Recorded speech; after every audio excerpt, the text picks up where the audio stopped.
Yes, turabasuhuje mwese abakurikira Kamanzi Official bakoze subscribe n'abatarayikoze. Turabifuriza neza. Turabifuriza gusoza umwaka neza. Turakomeje mu makuru n'ibiganiro kuri Pi Network. Turimo gusoza umwaka w'ibihumbi 2024. Turawusoza nyiki muri Pi Network. Mbazaniye amakuru cyangwa se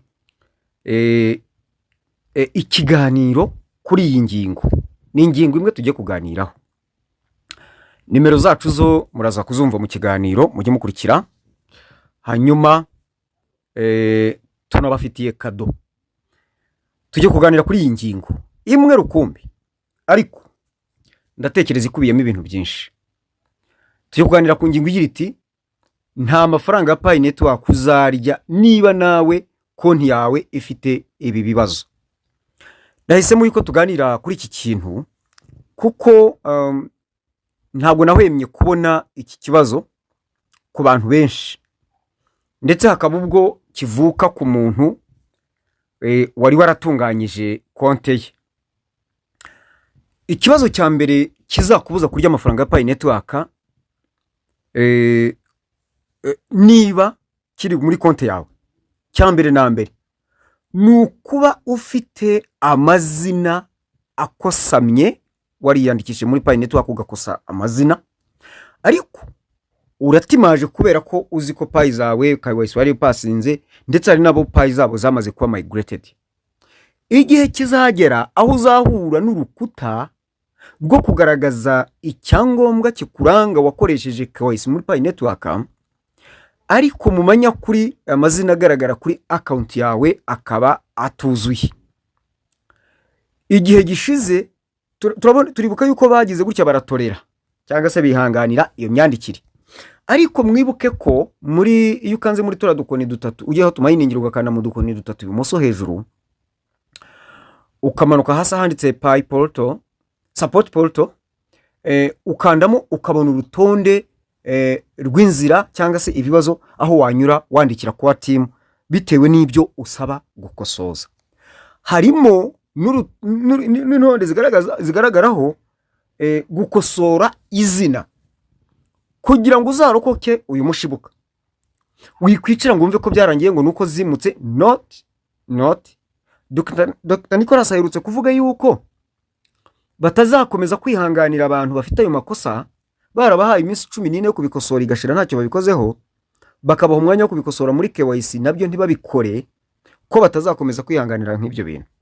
Niba urutonde ruhari rwaho ushobora gusaba gukosora icyo kintu gerageza ubandikire kwa team, ubandikire ubasaba gukosora izina. Ibi kandi bijyana no gukosora ibindi wakosheje uzi utakosoye. Urugero nko guhindura, niba uzi ko wanditse username nabi, ugomba gusaba kuyikosora, na cyane ko urwo rutonde rurahari. Ibi bintu kuba bihari ariko tukaba tutagira icyo tubikoraho kandi ngo twishinze ngo Pi ngo byarangiye, ibi bintu bishobora kuzagukoraho igihe udatekereza. Rero nk'umusesenguzi ku bya Pi Network, ku makuru tubaha n'ibiganiro, nk'umwigisha ubyigisha, ndakugira inama. Sindi umwigisha, ndi umwigisha ubyigisha kubera ko mba nabyize jewe, ntago ari ndi nyirabyo. Oya, ndakugira inama yuko wabikosora ejo bitazakugiraho ingaruka kandi byaratunyuze imbere bikamara igihe ntitugire icyo tubikoraho, kandi umwanya utwereka ko hari icyo twabikoraho uhari. Icyo ni kimwe. Icya kabiri, ubwo mvuze ku mazina na username. Icya kabiri, hari abantu bafite nimero za telefone zitari izabo, baregisterinze muri Pi ariko bakoresha amazina yabo, ariko nimero ya telefone si yabo. Nabo ndabagira inama yuko banyura muri izo nzira nababwiye, abatabishoboye bakaduhamagara tukabafasha, tukababwira ibisabwa tukabafasha, ariko mukagira konti zitunganye zidafite urwikekwe n'amakenga. Andikira kwa team ubasabe guhindura phone number usobanura n'impamvu. Nibitaba ibyo ushobora kuzahura nawe n'urukuta rukomeye ruzaguhombya amafaranga ya Pi Network ntugire icyo uyabonaho. Ikindi ni umuntu wandikishije amazina ataraye kuri konte akaba abibona, ariko akaba akomeje kumayininga nta kibazo. Nawe bihindure vuba bigishoboka, ugaragaze ibyawe. Ariko niba uzi ko wakoresheje amazina atari ayawe na nimero ya telefone itari iyawe, iyo konte ni iy'uwo muntu, ntabwo ari iyawe. Ibyo rero nabyo ugomba kujya gute kubikosora mu maguru mashya. Hari abantu rero nanone barimo kumayininga ariko bararegestarinze payi akawunti kuri konte y'igicupuri. Igicupuri mvuga ni uburyo usanga umuntu nta kintu kigaragaza ko iyo konte ari nzima. Muri make konte y'igicupuri nta myirondoro yawe iriho, nta username iriho, hariho ikintu utamenya. Niyo username nyine inyuranyije n'amategeko. Bigenzure ubikosore hakiri kare. Niba utabishoboye zana tukugenzurire, duhamagare tugufashe. Hanyuma rero ikindi gishobora kuguhombya nturya amafaranga ya Pi Network kandi wari wiringiye ko ari sawa nta kibazo, ni umuntu utarabitse imyirondoro ye. Nta password yibuka, nta Facebook verification yigeze akora, niyo yakoze siyo yaactivatinze muri telefone amayiningiramo. Mbese bye yabigize agatogo. Isaha n'isaha ushobora guhomba. Ibyo byose hari ukuntu tubigenza, tukakugira inama, tukakwereka. Ibyo bita kukwereka uko wabigenza. Reka mfate urugero. Umuntu nta payi yaramayininga ariko none nta kimayininga. Nta nubwo yibuka password, nta nubwo yibuka niba yarahuje Facebook ye na payi. Kubera ko bimaze igihe yafashe Facebook atagikoresha, yanasibye, afite inshyashya ya yindi ya kera n'ibyagize kandi yarayisibye. Icyo gihe wagombaga kunyura kuri continue with Facebook ukaba wasubirana konte yawe ya kera nkuko byagenze kuri bamwe barabizi. Ariko ntayo yibuka cyangwa baranayisibye. Niba nanayibuka ntikibarizwa muri telefoni ye, nta nubwo yibuka uko yitwa, ntiyibuka na telefone yayifunguriyeho kugira ngo abisubizemo. Urahomba.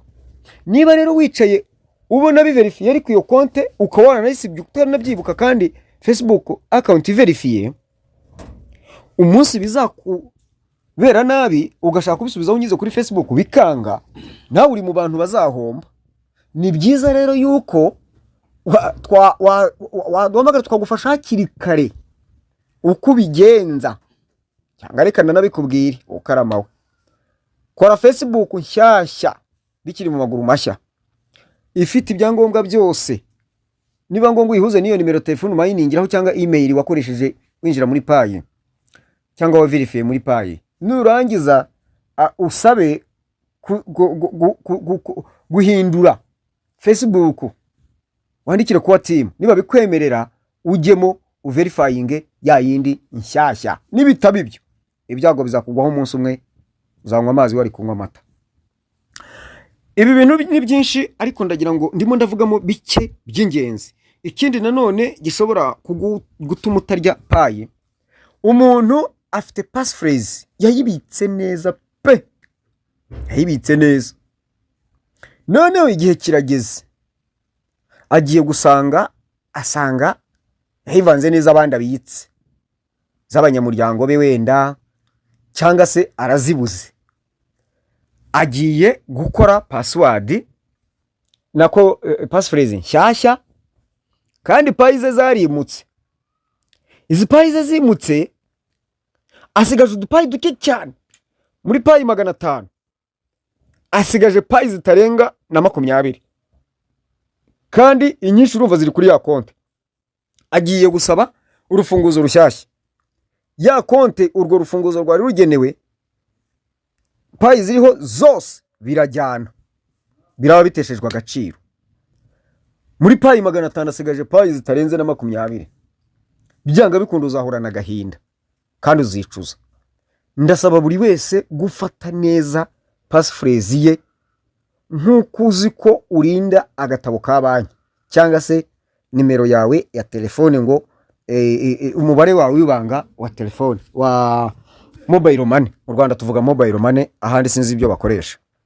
Ubwo rero nutarinda passphrase yawe uruva gusenyera uri hafi yawe murimo kugendana rwose, akababaro kari hafi kararekereje ngo ukome imbarutse ubundi kakwinjira umutima kawushwanyaguze, agahinda gakabije kari aho ngaho kararekereje karavuga kati yunzamwata karyari umunsi wataye passphrase payi zawe zikagenderaho. Bibike neza hakiri kare kandi ujye ugenzura buri gihe uzishyire murebe yuko zigikora. Hari umuntu nzi agira kwihangana ntiramufunguriye ni muri fere wanjye, ariko yaje kugira atya arangije arabyandika abishyira ku rupapuro, igihe kiza kugira bishyiramo biranga, hashize umwaka wose abigerageza buri gihe biranga, nawe araceceka. Abiyo ejo ahambera nibwo yampamagaye tuzi ko za passphrase zakunze. Hari abantu benshi rero babona zanze kubera ikibazo cya niba ari telefoni ye, niba ari systeme ya payi, niba byagenze bite indura akayivuza atererere akereka abantu bazigutwara cyangwa umunsi bazazinyuruza, cyangwa ukabonera bitaye ukasanga uhombye payi zawe ngo urakora indi passphrase kandi wari kwihangana ukagumya ukagerageza yayindi ukabanza uka-updating application zose ukaziborokora ukazikura muri denied ukazishyira muri permission ukazalowinga kwa kundi njya mbereka ugahubuka ukaba urihombeje. Umuntu uzahubukira konte ye ati byanze atabanje kugerageza ngo amenye neza ikibazo icyo ari cyo n'ababisobanukiwe bamufashe, ahubwo akazitambaza mu badasobanukiwe, tayari uri mu bazahomba. Ngiye kubaho urundi rugero rw'umuntu nijije muri payi, ariko noneho kubera ko telefone yari ifite ibibazo yashizemo umuriro bwari bwije ayihambiriza umukoba, noneho uko tubugutana ngo itazima, tayari tugeze ahandi gushyiramo ntuza invitation code kugira ngo yinjirire ku muntu bamuhe payi, tukijya kugira urutoki rubaronyerera rukora hahandi handitse ngo no one invited me.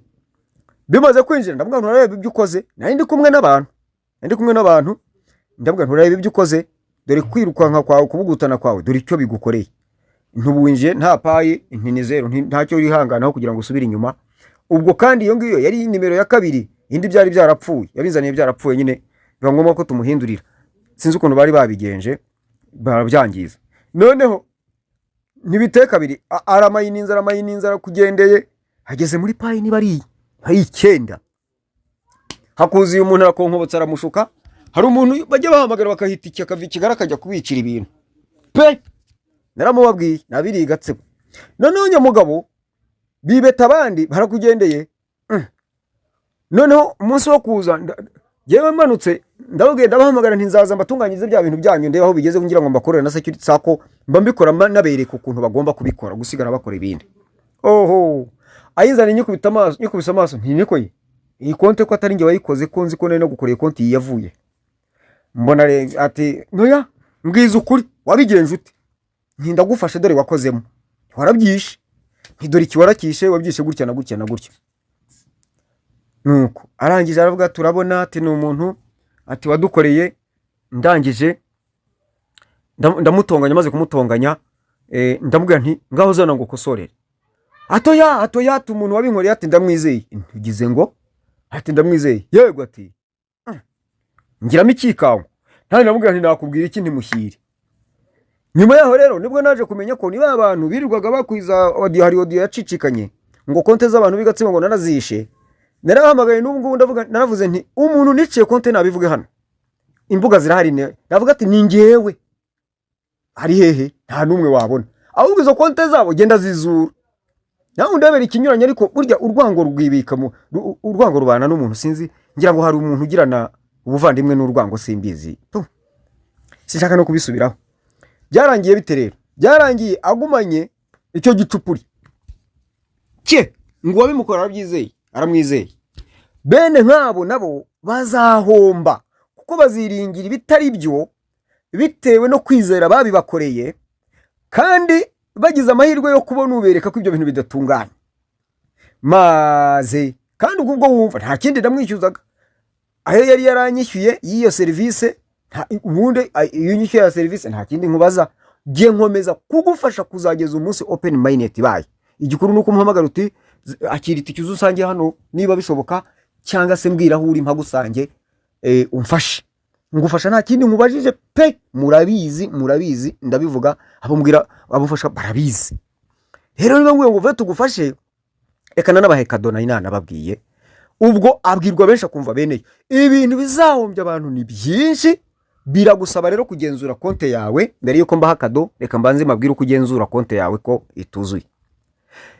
Genda ugere hahandi kandi application ya Payi ugere hahandi tumayiningira, reba yuko security sako yuzuye.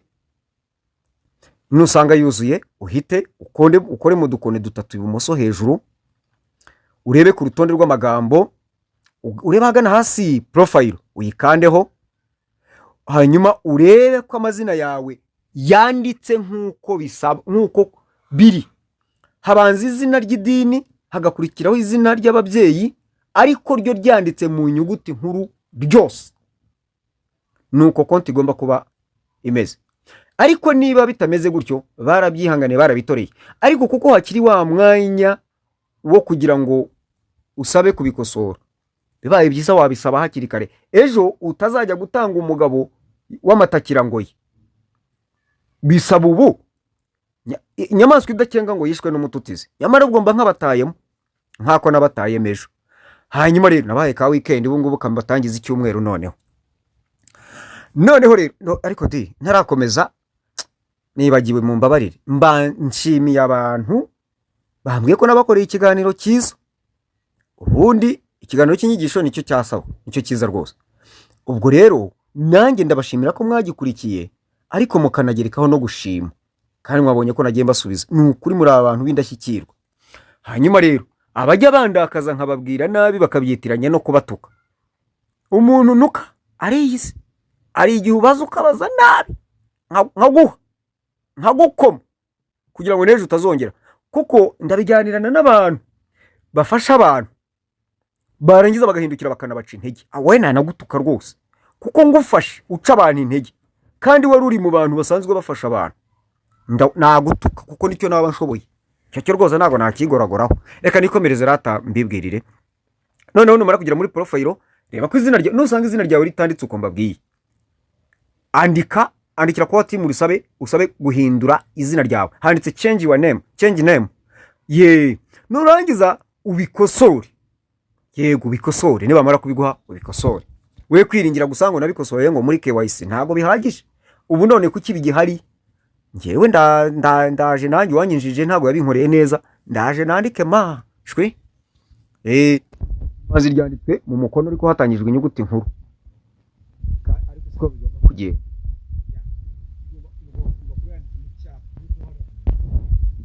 Hanyuma rero twakomeje. Ikindi numara kubona ibyo, reba username uko yanditse nkuko bisabwa amabwiriza yabyo ari. Nusanga atari ko biri, andikira ko team usaba guhindura username uyandike neza. Ikindi reba hepfo muri account setting account, ureba hamwe haba havivuye n'icyatsi. Phone number niba itavivuye, gera vuba uyivivure. Niba ufite ya nimero idatuma bitagikora ubu ngubu, tuza. Nibiba ngombwa usabe guhindura phone number, nibiba ngombwa usabe guhindura phone number, ukoreshe iyo bikunda. Ikindi Facebook account, Facebook ivivuye ni yihe? Uracyayifite cyangwa ni yindi wasibye ya kera wari waranayemeje muri Payi? Ni kibazo. Suzuma niba iyo Facebook uyifite. Ikindi email wa verifiyemo muri Payi niyo ufite, niyo ukoresha muri Payi cyangwa wa verifiye ihita udakoresha muri Payi. Ikindi password urayibuka cyangwa ukeneye kuyihindura? Reba ibyo bintu uko icyo ukeneye bari cyo ukora. Wicara uvuga uti kabisa mpagaze neza, nicaye neza, ndagenda neza, ndiho neza kuko konte yanjye ya Payi network iri tayari. Hanyuma ikindi verifications turazirangije. Subira hejuru, kora back, subira handi tumayiningira, kora mu dukoni dutatu ibumoso hejuru, kanda kuri iryo jambo rya kabiri mainnet. Irya mbere ni home, kabiri ni mainnet, gatatu ni Payi browser, ugakomeza. Noneho kanda kuri iryo rya kabiri mainnet, genda ugere kuri balance dashboard, reba hepfo haganamo hagati handitse mainnet checklist, reba ko akatavivuye nimero itabaye icyatsi ni ukubera iki, urebe uti iyi ko atari icyatsi, noneho ukora icyo bagusaba gukora. Niba utagisobanukiwe uduhamagare tugufashe. Reka mbihere kado ku mafaranga ya serivisi tubaca. Mana yanjye, ari igihe bose ubona abantu bakuganza ukavuga uti nta kundi ubundi nicyo maze. Promosiyo irongeye iratanzwe, ariko reka mbereke iyi promosiyo ngiye kuyikomeza mpaka open mainnet baye. Nukenera ko nkufasha amafaranga ya serivisi simfifika simbihisha, nta kindi nkora ni ibyo ngibyo. Uzajye wishyura amafaranga 5,000 rwose ngufashe icyo ushaka, yaba ari ukukwinjizamo bushyashya, yaba ari ukugutunganyiriza konte, nta kindi. Hanyuma wowe uzajya umenyera itiki aho nabandi bugusange hose. Si ibyo gusa, nibiba ngombwa je nta sare mfite, hanyuma nibiba ngombwa yuko twicara ahantu ni wowe uzajya unyicaza, ibyo ngibyo bimenye. Simbaye promosiyo koko. Nimero za telefone 078 320 14 18, iyo ngiye no kuri WhatsApp. Yaho yatigo yo ni 07 212 ariko nandi ndaza kwishyira kuri WhatsApp di. Hanyuma rero iyo nyandikiye kuri WhatsApp biragoye kugira ngo nze kukubona nkubona bitinze, ariko iyo nyandikiye direct message SMS iyo biranyorohera, cyangwa se ukampamagara.